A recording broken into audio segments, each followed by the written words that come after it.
तो स्पेक्ट्रोस्कोपी हम पढ़ रहे हैं एनालिटिकल केमिस्ट्री में बेटा, और स्पेक्ट्रोस्कोपी की डिफरेंट टाइप्स हम डिस्कस कर रहे हैं। उसमें लाइक सबसे पहले हमने इंफ्रारेड स्पेक्ट्रोस्कोपी डिस्कस किया, secondly UV visible spectroscopy, thirdly last time कल हमने nuclear magnetic spectroscopy resonance NMR spectroscopy को डिस्कस किया। तो बेसिकली हमने स्पेक्ट्रोस्कोपी में कहा है कि हम स्टडी करते हैं interaction of the given sample of the matter with different types of the electromagnetic radiations, कि सैंपल के ऊपर डिफरेंट टाइप्स के इलेक्ट्रोमैग्नेटिक रेडिएशंस रेडिएट करेंगे, वो जब उनको ऑब्जॉर्व करेगा तो उसके अंदर कौन सी ट्रांजिशंस होंगी, और हर पर्टिकुलर सब्सटेंस जो है वो ड्यूरिंग दोज ट्रांजिशन किसी पर्टिकुलर वेवलेंथ, पर्टिकुलर फ्रीक्वेंसी या पर्टिकुलर वेव नंबर की रेडिएशंस को ही एब्जॉर्ब करता है, और उससे हम उसकी स्ट्रक्चर के बारे में कोई इंफॉर्मेशन डिराइव कर लेते हैं कि इसकी स्ट्रक्चर के अंदर इस टाइप के बॉन्ड्स प्रेजेंट होंगे, इस टाइप के एटम्स प्रेजेंट होंगे, इस टाइप के ग्रुप्स प्रेजेंट होंगे, इस टाइप के न्यूक्लियाई प्रेजेंट होंगे। ये सारी इंफॉर्मेशन हम उससे डिराइव करते हैं। तो नेक्स्ट जो हमारे टाइप है स्पेक्ट्रोस्कोपी की, वो है एटॉमिक स्पेक्ट्रोस्कोपी। अब ये जो एटॉमिक स्पेक्ट्रोस्कोपी है, ये एक्चुअली वही स्पेक्ट्रोस्कोपी है जो हम फर्स्ट ईयर में पढ़ चुके। फर्स्ट ईयर में हमने स्पेक्ट्रम की कुछ डिटेल्स पढ़ी थी, कंटिन्यूअस स्पेक्ट्रम, लाइन स्पेक्ट्रम को ही हम एक्चुअली एटॉमिक स्पेक्ट्रा कहते हैं। और वो जो एटॉमिक स्पेक्ट्रा हैं उनकी एग्जांपल में हमने हाइड्रोजन स्पेक्ट्रम डिस्कस किया है फर्स्ट ईयर में, जिसमें different spectral series, Lyman series, Balmer series, Paschen series, Brackett series, Pfund series and so on. तो वो जो हाइड्रोजन स्पेक्ट्रम था that was one of the atomic spectrum, वो एटॉमिक स्पेक्ट्रम की ही एक एग्जांपल थी। और एटॉमिक स्पेक्ट्रोस्कोपी वही एटॉमिक स्पेक्ट्रा की ही स्टडी है।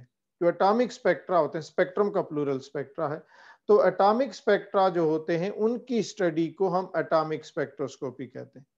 अब एटॉमिक स्पेक्ट्रम या एटॉमिक स्पेक्ट्रा जो उसका प्लूरल है, ये कैसे प्रोड्यूस होते हैं? तो किसी भी एलिमेंट के इंडिविजुअल एटम्स को जब आप किसी सोर्स से एनर्जी प्रोवाइड करते हो, आप इलेक्ट्रिक डिस्चार्ज से उसको एनर्जी प्रोवाइड करते हो, आप उसको स्पार्क से उसको एनर्जी प्रोवाइड करते हो, तो उस किसी भी जो भी एलिमेंट होगा उसके इंडिविजुअल एटम्स के इलेक्ट्रॉन्स एनर्जी की रेडिएशंस एब्जॉर्ब करते हैं और एक्साइट हो जाते हैं to the higher energy level. अब एक्साइटेड स्टेट के अंदर वो जो इलेक्ट्रॉन्स होते हैं किसी भी एलिमेंट के, किसी भी एटम के, चूंकि वो स्टेबल नहीं होते, तो इन द नेक्स्ट स्टेप वो उस एक्साइटेड स्टेट से वापस डी एक्साइट होते हैं into their original lower energy shell. और जब वो एक्साइटेड इलेक्ट्रॉन्स डी एक्साइट होते हैं, तो during the process of excitation उन्होंने जिस टाइप की रेडिएशंस एब्जॉर्ब की होती हैं, जिस फ्रीक्वेंसी, जिस वेवलेंथ और जिस एनर्जी की रेडिएशन एब्जॉर्ब की होती हैं, during the process of D excitation वो एग्जैक्टली सेम टाइप की रेडिएशंस इमिट भी करते हैं। अब जब आप किसी एलिमेंट के, किसी एटम के इलेक्ट्रॉन को एक्साइट करोगे, तो वो कहां से जनरली एक्साइट होता है? From lower energy level to higher energy level. Lower energy level की एनर्जी को हम E1 से रिप्रेजेंट करते हैं, हायर एनर्जी लेवल की एनर्जी को हम E2 से रिप्रेजेंट करते हैं। और जब वो लोअर एनर्जी लेवल से हायर एनर्जी लेवल में इलेक्ट्रॉन एक्साइट होता है तो वो एनर्जी एब्जॉर्ब करता है। और कितनी एनर्जी एब्जॉर्ब करता है? उन दोनों शेल्स की एनर्जीज के इक्वल, E2 माइनस E1 के इक्वल, डेल्टा E के इक्वल वो एनर्जी एब्जॉर्ब करता है, जो एक फोटॉन की फॉर्म में होगी। और उस एक्साइटेड स्टेट में जब वो इलेक्ट्रॉन स्टेबल नहीं होगा तो इन द नेक्स्ट स्टेप वो वहां से डी एक्साइट होगा, E2 से वापस E1 में आएगा। तो अब जब वो डी एक्साइट होगा तो वो एनर्जी रिलीज करेगा। अब एनर्जी रिलीज वो कितनी एनर्जी रिलीज करेगा? Again equal to the difference of the energies of those two shells, E2 minus E1, delta E के इक्वल एनर्जी वो एब्जॉर्ब करेगा जब वो लोअर शेल से हायर शेल में एक्साइट होगा, और exactly same amount of energy वो रिलीज करेगा जब वो डी एक्साइट होगा from the higher shell to the lower shell.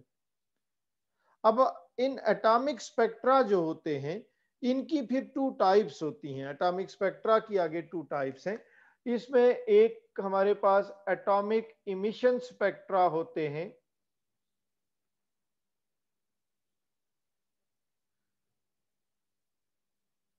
और दूसरे हमारे पास एटॉमिक एब्जॉर्प्शन स्पेक्ट्रा होते हैं। एटॉमिक स्पेक्ट्रा टू टाइप्स के हैं, atomic emission spectra and atomic absorption spectra. वैसे इससे पहले जो फर्स्ट ईयर में हमने पढ़ा है वहां हमने स्पेक्ट्रा की टू टाइप्स पढ़ी थी, कॉन्टिन्यूअस स्पेक्ट्रा एंड डिसकंटिन्यूअस और लाइन स्पेक्ट्रा। कॉन्टिन्यूअस स्पेक्ट्रा में क्या होता है, जो स्पेक्ट्रल लाइंस होती हैं they are merged with each other, दरमियान में कोई ब्लैंक स्पेसेस नहीं होती। जबकि लाइन स्पेक्ट्रा में ये जो स्पेक्ट्रल लाइंस होती हैं they are clearly separated from each other by the dark regions, उनके बीच में डार्क रीजन्स होते हैं और स्पेक्ट्रल लाइंस एक दूसरे से सेपरेटेड होती हैं। वहां पे हमने ये भी पढ़ा था कि जो कंटिन्यूअस स्पेक्ट्रम होता है that is the characteristic of matter in bulk, when a huge bulk of matter glows and radiates some energy, तो उस एनर्जी की रेडिएशंस का अगर हम स्पेक्ट्रम लें, उसको प्रिज्म से पास करें, तो जो स्पेक्ट्रम बनेगा वो एक कंटिन्यूअस स्पेक्ट्रम होगा। बल्क ऑफ मैटर जैसे सन है तो सनलाइट, व्हाइट लाइट का स्पेक्ट्रम हमेशा कंटिन्यूअस होता है। जबकि जो लाइन स्पेक्ट्रा होते हैं या डिसकंटिन्यूअस स्पेक्ट्रा होते हैं they are characteristic of individual atoms, किसी भी एलिमेंट के इंडिविजुअल एटम्स जो एनर्जी की रेडिएशंस इमिट करते हैं उनके स्पेक्ट्रम हम लेंगे तो वो स्पेक्ट्रा जो होंगे वो डिसकंटिन्यूअस होंगे, लाइन स्पेक्ट्रा होंगे। और चूंकि ये लाइन स्पेक्ट्रा कैरेक्टरिस्टिक हैं किसके, इंडिविजुअल एटम्स के, इसलिए इन्हीं लाइन स्पेक्ट्रा को हम एटॉमिक स्पेक्ट्रा भी कहते हैं। तो हम वही लाइन स्पेक्ट्रा पढ़ रहे हैं, इन एटॉमिक स्पेक्ट्रा पढ़ रहे हैं। और इनकी हमने कहा कि टू टाइप्स होंगी, एक एटॉमिक इमिशन स्पेक्ट्रा है और एक एटॉमिक एब्जॉर्प्शन स्पेक्ट्रा है। अब आपने किसी एलिमेंट के इलेक्ट्रॉन्स को एक्साइट कर दिया बाय प्रोवाइडिंग सम एनर्जी, किसी भी सोर्स से, इलेक्ट्रिक डिस्चार्ज से, हीट करके, स्पार्क से उसको एनर्जी प्रोड्यूस की, उसके इलेक्ट्रॉन्स एक्साइट हुए from lower energy level to the higher energy level, they absorbed a certain amount of energy, delta E equal to E2 minus E1. Now in that excited state, since those electrons are not stable, so they will be suddenly de-excited. जब वो de-excite होंगे from higher energy level to the lower energy level, they will release energy. और कितनी energy, the same delta E equal to E2 minus E1, इतनी energy वो release करेंगे। अब ये जो किसी एलिमेंट के एटम्स ने एनर्जी की रेडिएशंस इमिट की हैं during the D excitation of electrons, अगर हम उन रेडिएशंस को कलेक्ट करें और उनका स्पेक्ट्रम ले लें तो फिर उसको हम कहेंगे atomic emission spectrum, the spectrum of the radiations emitted by the atoms of an element during the de-excitation of its electrons, ये क्या होगा, एटॉमिक इमिशन स्पेक्ट्रम। जबकि अगर किसी एलिमेंट के एटम्स को, उनके इलेक्ट्रॉन्स को हमने एक्साइट किया है from lower energy level to higher energy level, तो इस एक्साइटेशन के प्रोसेस में उन्होंने एनर्जी की रेडिएशंस क्या करेंगे, वो एब्जॉर्ब करेंगे। अब ये जो एनर्जी की रेडिएशंस किसी एलिमेंट के एटम्स ने एब्जॉर्ब की हैं, अगर हम उन एब्जॉर्ब होने वाली रेडिएशंस को रिकॉर्ड करें और उनका स्पेक्ट्रम लें तो उसको फिर हम क्या कहेंगे, एटॉमिक एब्जॉर्प्शन स्पेक्ट्रम के। तो ये दोनों एटॉमिक स्पेक्ट्रा ये, बट एक atomic emission spectrum, the spectrum of the radiations emitted by the atoms of an element when its electrons are de-excited from the higher shell to the lower shell.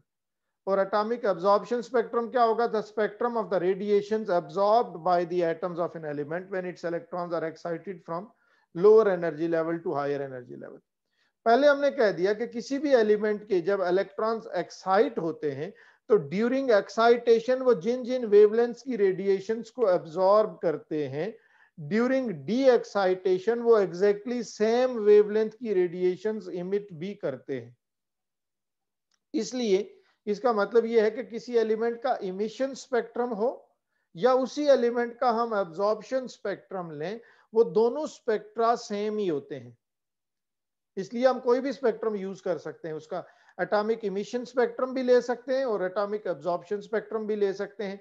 क्योंकि किसी element के electrons during excitation जिन wavelengths की radiations को absorb करते हैं, during the excitation वो exactly same wavelength की radiations को रिलीज भी करते हैं, इमिट भी करते हैं।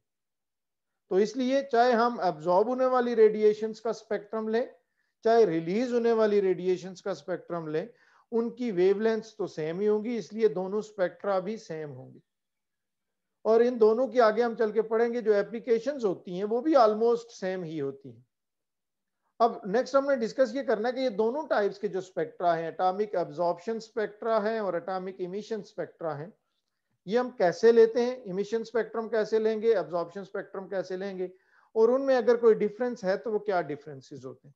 फर्स्टली हम डिस्कस करते हैं atomic emission spectra. Atomic emission spectrum किसी एलिमेंट का लेने के लिए हम क्या करेंगे कि हम एक डिस्चार्ज ट्यूब लेंगे। सर डिस्चार्ज ट्यूब, जिस तरह से हमने वो इलेक्ट्रॉन्स की डिस्कवरी में पढ़ते हैं, गैस डिस्चार्ज ट्यूब। जी बच्चे बोलो। सर ये इलेक्ट्रॉन को एक्साइट करने के लिए हम हीट दे। यूवी विजिबल स्पेक्ट्रोस्कोपी में हमने पढ़ा था कि इलेक्ट्रॉन की एक्साइटेशन और डी एक्साइटेशन में विजिबल या अल्ट्रावायलेट रेडिएशंस रिक्वायर्ड होती हैं। वो किसी भी सोर्स से मिल जाए, वो हीट सोर्स से भी मिलती हैं, वो इलेक्ट्रिक डिस्चार्ज से भी मिल सकती हैं, होनी वो चाहिए या अल्ट्रावायलेट रेडिएशंस या विजिबल रेडिएशंस। ठीक है। तो हम एटॉमिक इमिशन स्पेक्ट्रम लेने के लिए क्या करेंगे, मैंने आपको बताया एक डिस्चार्ज ट्यूब लेंगे। डिस्चार्ज ट्यूब के अंदर एक ग्लास ट्यूब होती है जिसके अंदर एक कैथोड और एक एनोड फिटेड होता है। इसके अंदर जो भी आपका सैंपल है जिसका आपने इमिशन स्पेक्ट्रम लेना है, पहले आप उसको गैस स्टेट में, वेपर स्टेट में कन्वर्ट करके इसमें फिल करते हो। इस दफा आपके कोर्स में से एक्चुअली वो जो डिस्कवरी ऑफ कैथोड रेज का, इलेक्ट्रॉन्स की डिस्कवरी का जो टॉपिक है वो एक्सक्लूडेड है, अदरवाइज उसमें ये सारा एक्सपेरिमेंट डिस्कस किया हुआ है। तो गैस स्टेट में वो सैंपल हमने डिस्चार्ज ट्यूब में फिल किया, उसके ऊपर हम हायर वोल्टेज अप्लाई करते हैं, ये एनोड कैथोड को कनेक्ट करते हैं with a source of high voltage. Normal pressure पे कोई सी भी गैस, कोई से भी वेपर जोन में से इलेक्ट्रिसिटी कंडक्ट नहीं होती, बट जब हम प्रेशर को रिड्यूस करते हैं with in the discharge tube, इसके साथ एक वैक्यूम पंप भी लगा होता है, उसको यूज करके जब हम प्रेशर को रिड्यूस करते हैं और फिर हायर वोल्टेज अप्लाई करते हैं तो फिर ये ट्यूब ग्लो करना स्टार्ट हो जाती है, इसमें से लाइट इमिट होना शुरू हो जाती है और वो डिफरेंट एलिमेंट्स डिफरेंट कलर्स की लाइट्स इमिट करते हैं।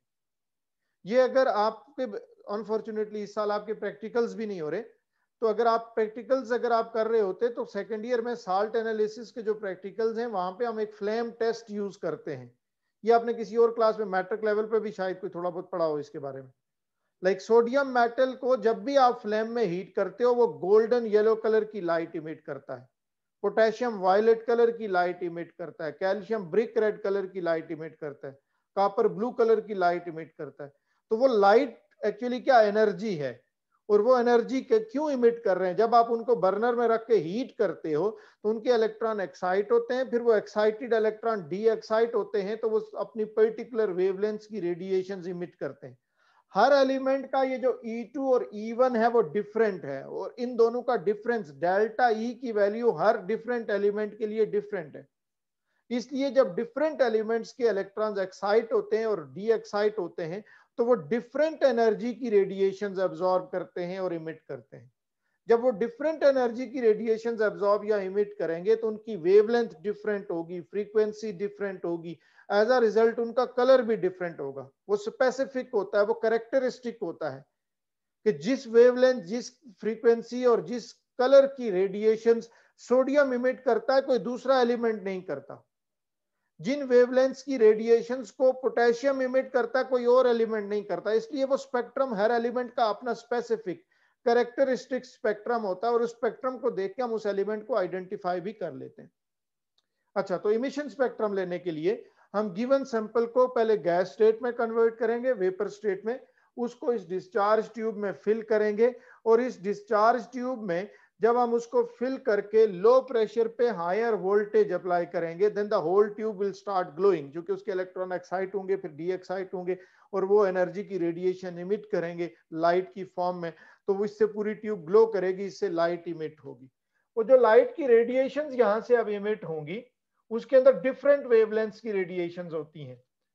उन सब लाइट की रेडिएशंस को हम ऐसे कलेक्ट करके एक प्रिज्म से पास करेंगे। जब उन रेडिएशंस को हम प्रिज्म से पास करेंगे तो डिफरेंट वेवलेंथ्स की रेडिएशंस डिफरेंट एंगल्स पे डिफ्लेक्ट होंगी।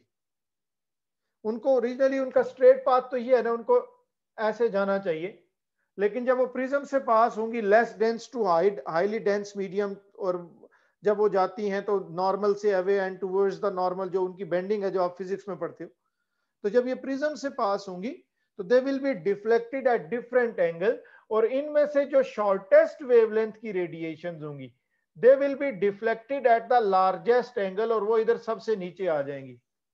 जिनकी वेवलेंथ शॉर्टेस्ट है they will be deflected at the largest angle, और वो इधर सबसे नीचे आएंगी।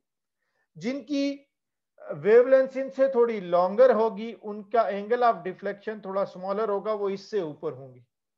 जिनकी वेवलेंथ उससे लॉन्गर है उनका एंगल ऑफ डिफ्लेक्शन इससे भी स्मॉलर होगा, वो इससे भी ऊपर आ जाएंगी।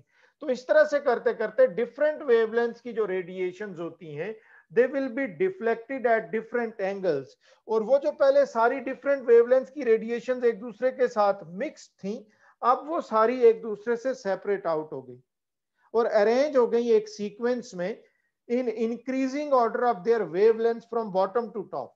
जिसकी वेवलेंथ शॉर्टेस्ट है वो सबसे नीचे होगी, इससे ऊपर थोड़ी longer wavelength, longer and so on. अब ये जो एक पैटर्न, एक विजुअल डिस्प्ले हमें मिल गया, ये डिफरेंट वेवलेंथ की रेडिएशंस का, इसको हम क्या कहते हैं, स्पेक्ट्रम कहते हैं।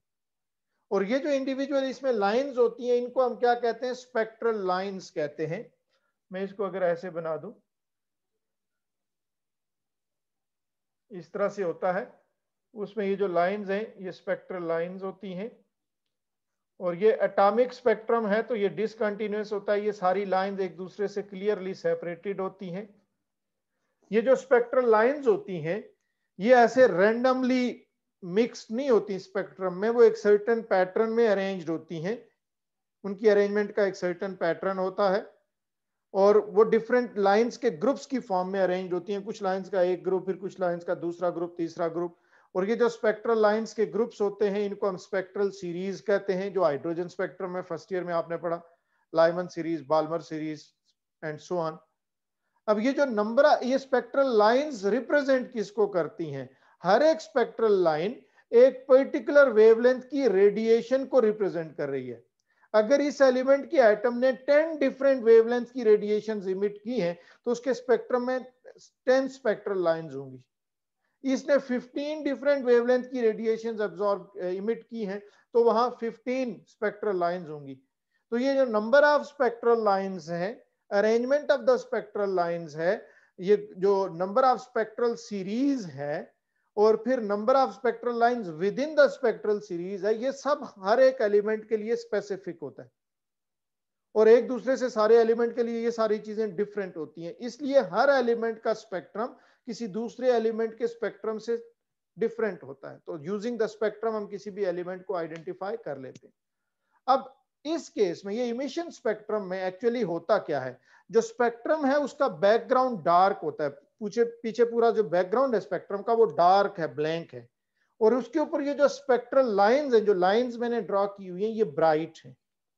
इसलिए कि during the excitation of the element, इस the excitation of the electrons, इस एलिमेंट के एटम्स ने कुछ पर्टिकुलर वेवलेंथ्स की रेडिएशंस ही इमिट की हैं। हर वेवलेंथ की रेडिएशन तो नहीं अब्सॉर्ब इमिट की ना इसने, कुछ पर्टिकुलर वेवलेंथ्स की रेडिएशंस इमिट की।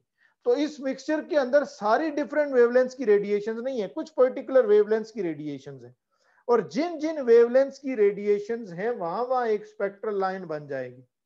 और जिन वेवलेंथ्स की रेडिएशन इस लाइट में प्रेजेंट नहीं है, इस एलिमेंट के एटम ने इमिट नहीं की, वो जगह क्या होगी, वो खाली होगी, वो डार्क रीजन रह जाएगा। तो background of the spectrum dark होगा और उसके ऊपर जो स्पेक्ट्रल लाइंस होंगी वो क्या होंगी, ब्राइट होंगी। तो इस तरह से हम एटॉमिक इमिशन स्पेक्ट्रम ले सकते हैं किसी भी एलिमेंट का। अब बिल्कुल इसके पैरेलल अगर हमें एटॉमिक एब्जॉर्प्शन स्पेक्ट्रम लेना हो तो फिर क्या करेंगे। एटॉमिक एब्जॉर्प्शन स्पेक्ट्रम लेने के लिए हमें एक सोर्स चाहिए व्हाइट लाइट का, source of the white light. अब वो व्हाइट लाइट का सोर्स क्या होता है, वो आपकी सनलाइट हो सकती है, वो आपकी ये जो आपके बल्ब्स हैं, ट्यूबलाइट्स हैं, टॉर्च है, इस तरह की कोई भी चीज। तो source of white light, white light visible light को हम कहते हैं, ये हमने लिया, इसमें से लाइट इमिट हो रही है। अब व्हाइट लाइट जो होती है, विजिबल लाइट, उसमें 400 नैनोमीटर से लेके 800 नैनोमीटर तक की सारी वेवलेंथ्स की रेडिएशंस प्रेजेंट होती है। व्हाइट लाइट कहां से आती है? ओरिजिनली सनलाइट से आती है, and that sun is a huge bulk of matter, वो इमिट करता है, तो उसका स्पेक्ट्रम कंटिन्यूअस होता है। हम पहले पढ़ चुके हैं। स्पेक्ट्रम कंटिन्यूअस होने का मतलब यह है कि उसमें हर एक वेवलेंथ की रेडिएशन प्रेजेंट है, 400 की, 401, 402, 403, 405, तो वो सारी रेडिएशन आपस में ऐसे जुड़ी हुई है। तो पूरे का पूरा स्पेक्ट्रम ब्राइट है, कंटिन्यूअस है, दरमियान में कोई खाली जगह नहीं है, ब्लैंक स्पेस नहीं है, डार्क रीजन नहीं है। तो ये व्हाइट लाइट है। अब अगर हम इसको एक ट्यूब से पास करें, ऐसी एक ट्यूब है, ग्लास ट्यूब, ब्लैंक है, अभी उसमें कुछ नहीं हमने डाला, तो ये सारी लाइट उस ट्यूब में से पास हो जाएगी, वो पूरी की पूरी व्हाइट लाइट। और जब वो पूरी व्हाइट लाइट उस ट्यूब में से पास होगी, तो अब अगर हम उसको एक प्रिज्म से पास करें, तो उस व्हाइट लाइट के अंदर जो डिफरेंट वेवलेंथ की रेडिएशंस हैं, जिस तरह ऊपर हमने कहा, वो अब क्या होंगी? डिफरेंट एंगल्स के ऊपर डिफ्लेक्ट हो जाएंगी। जिनकी वेवलेंथ शॉर्टेस्ट होगी, they will be deflected at the largest angle, वो इधर सबसे नीचे आएंगी। जिनकी वेवलेंथ लॉन्गर होगी, उससे ऊपर, इससे ऊपर, ऐसे ऐसे। अब जो स्पेक्ट्रम बनेगा, क्योंकि ये किस चीज का स्पेक्ट्रम है? ये व्हाइट लाइट का स्पेक्ट्रम है, व्हाइट लाइट का। और व्हाइट लाइट में 400 नैनोमीटर से लेके 800 नैनोमीटर तक की सारी रेडिएशंस प्रेजेंट होती हैं। इसलिए वो व्हाइट लाइट का स्पेक्ट्रम कैसे होगा? वो कंटिन्यूअस स्पेक्ट्रम होगा, उसमें हमें इस तरह की लाइंस नजर नहीं आएंगी। वो बस ऐसे ब्राइट, पूरा एक बैंड हमें नजर आएगा जो ब्राइट होगा, उसमें कोई लाइंस नहीं है। ये पूरा एक स्पेक्ट्रम, ब्राइट कंटिन्यूअस स्पेक्ट्रम, क्योंकि इसके अंदर हर एक वेवलेंथ की रेडिएशन प्रेजेंट है, 400, 401, 402, 403 अप टू 800। तो वो सारी रेडिएशन ऐसे जुड़ी हुई है, पूरा स्पेक्ट्रम कंटिन्यूअस है, ब्राइट है। ये ओरिजिनली किया अभी हमने। अब हम दूसरी दफा ये एक्सपेरिमेंट रिपीट करते हैं, लेकिन अब क्या करते हैं कि अब ये जो दरमियान में हमने ग्लास ट्यूब रखी हुई थी, जो सिंपल ग्लास ट्यूब है, ट्रांसपेरेंट है, पहले खाली थी वो, अब उसके अंदर हम कोई एलिमेंट प्लेस कर देते हैं गैस स्टेट में, जिसका स्पेक्ट्रम हमने लेना है। पहले ये सर ट्यूब आपकी खाली थी। स्क्रीन शो नहीं।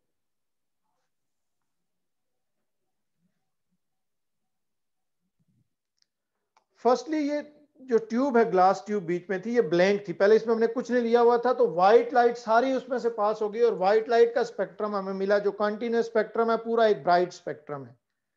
अब हम क्या कर देते हैं कि उस ट्यूब के अंदर वो एलिमेंट गैस स्टेट में, वेपर स्टेट में फिल कर देते हैं, जिसका स्पेक्ट्रम हमने लेना है।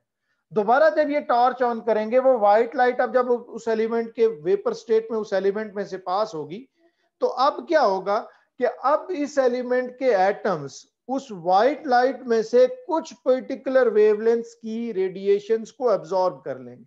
पहले तो सारी व्हाइट लाइट की रेडिएशन इसमें से पास हो गई थी ना, क्योंकि ट्यूब ब्लैंक थी, उसमें कुछ नहीं था।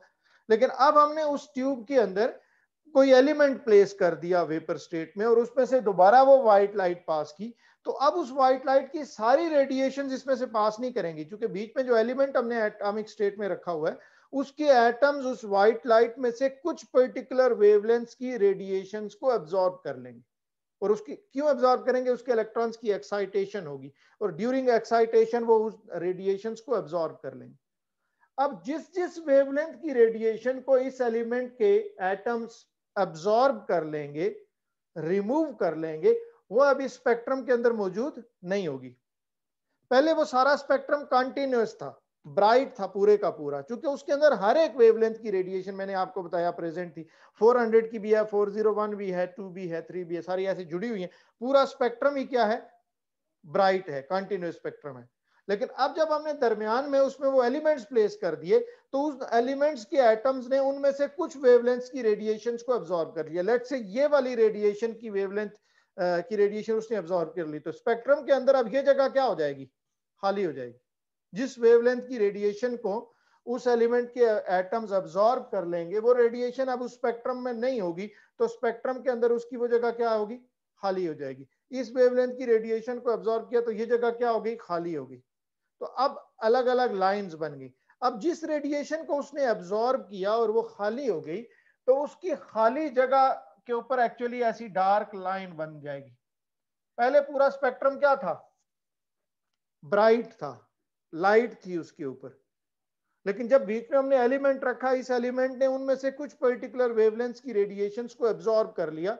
जिन जिन वेवलेंथ्स की रेडिएशंस को इसने एब्जॉर्ब किया, वो रेडिएशन स्पेक्ट्रम में से रिमूव हो गई, अब वो स्पेक्ट्रम में नहीं है। तो स्पेक्ट्रम के अंदर उन वेवलेंथ्स के ऊपर डार्क लाइंस बन जाएंगी।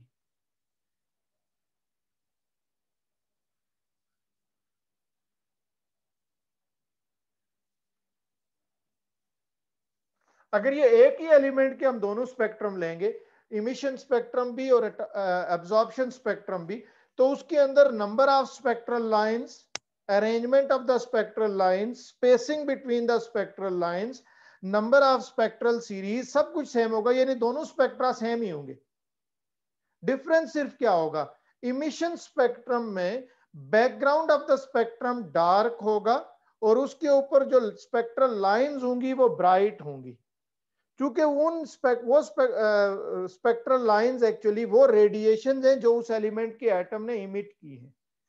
जबकि एब्जॉर्प्शन स्पेक्ट्रम के अंदर background of the spectrum bright होगा और उसके ऊपर जो स्पेक्ट्रल लाइंस होंगी वो डार्क होंगी, क्योंकि अब इन वेवलेंथ्स की रेडिएशंस को उस एलिमेंट के एटम्स ने एब्जॉर्ब कर लिया। तो यहां जो स्पेक्ट्रल लाइंस हैं वो रिप्रेजेंट कर रही हैं the wavelengths of the radiation emitted by the atoms of this element, और यहां पे जो स्पेक्ट्रल लाइंस हैं वो रिप्रेजेंट कर रही हैं wavelengths of the radiations which are absorbed by the atoms of this element. वहां स्पेक्ट्रम का बैकग्राउंड डार्क था, उसके ऊपर स्पेक्ट्रल लाइंस ब्राइट थी। यहां स्पेक्ट्रम का बैकग्राउंड ब्राइट है, उसके ऊपर स्पेक्ट्रल लाइंस डार्क हैं।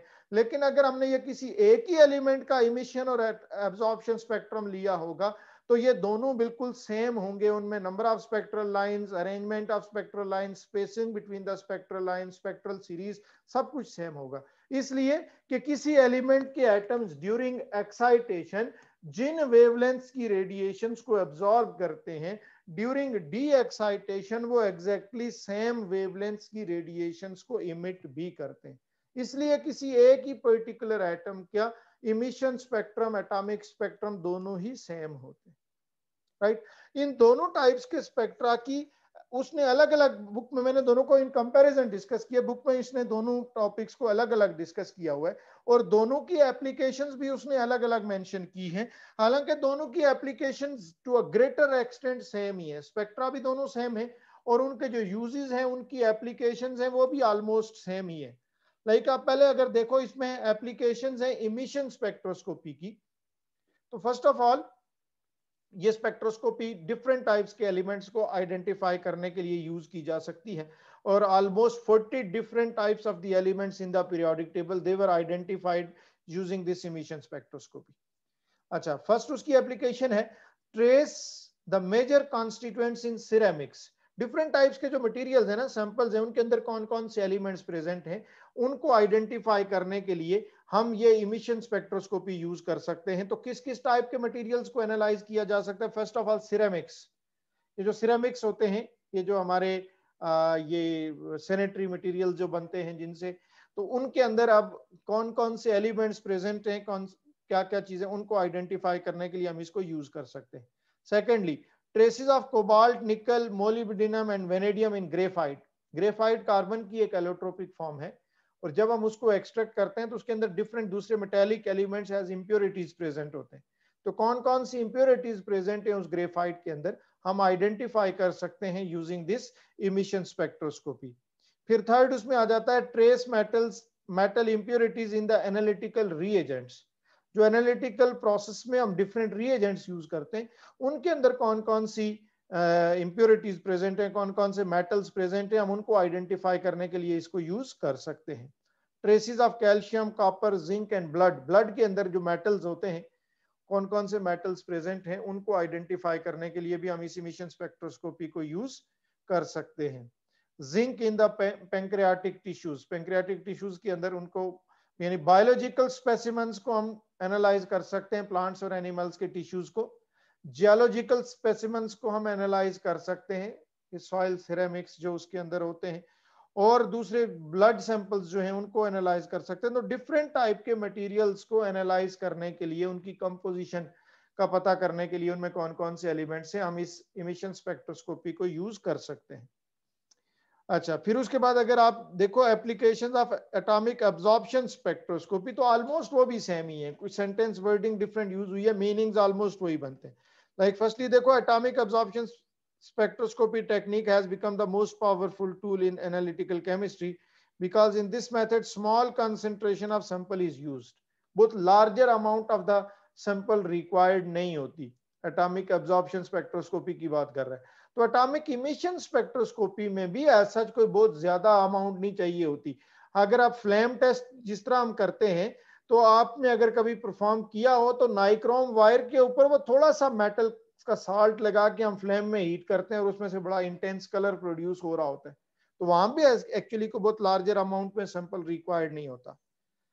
Number 2, atomic absorption spectroscopy is highly specific. तो वो तो ऊपर एटॉमिक इमिशन स्पेक्ट्रोस्कोपी भी स्पेसिफिक है, हर एलिमेंट का अपना एक स्पेसिफिक स्पेक्ट्रम होता है, कोई से दो डिफरेंट एलिमेंट्स के स्पेक्ट्रा सिमिलर नहीं हो सकते।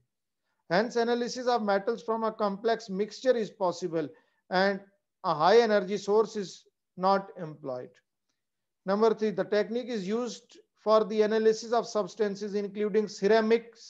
ऊपर हमने उसमें भी पढ़ा कि सिरेमिक्स की एनालिसिस के लिए यूज होती है। इमिशन स्पेक्ट्रोस्कोपी भी मिनरोलॉजी के, उसके अंदर जो मिनरल्स होते हैं उनको आइडेंटिफाई करने के लिए, बायोकेमिस्ट्री बायोलॉजिकल स्पेसिमेंस को एनालाइज करने के लिए, तो ये इमिशन स्पेक्ट्रम में भी हमने पढ़ा। लीवर के टिश्यूज, ब्लड सैंपल्स की एनालिसिस, तो वो भी ये काम कर उसके लिए यूज हो सकता है। मेटलर्जी, ये अगेन जियोलॉजिकल स्पेसिमेंस वहां मैंने आपको बताया, तो वो इसमें भी आ जाते हैं, किसी एक सैंपल के अंदर कौन कौन से मेटल्स प्रेजेंट हैं। वाटर सप्लाईज, वाटर का जो एनालिसिस है कि उसमें मेटल्स हैं, कौन से एलिमेंट्स हैं, एज इम्प्योरिटी प्रेजेंट है। सॉइल एनालिसिस, तो ये सारी चीजें एनालाइज करने के लिए हम यूज कर सकते हैं। तो अगर आप इन दोनों के यूजेस को, इन दोनों की एप्लीकेशंस को कंपेयर करो, तो ऑलमोस्ट सेम एप्लीकेशंस हैं दोनों टाइप्स की स्पेक्ट्रोस्कोपी की, राइट जी। तो ये था एटॉमिक स्पेक्ट्रोस्कोपी, जिसकी two types, atomic emission spectroscopy and then atomic absorption spectroscopy. ये दोनों टाइप्स के साथ हमने इसको डिस्कस कर लिया।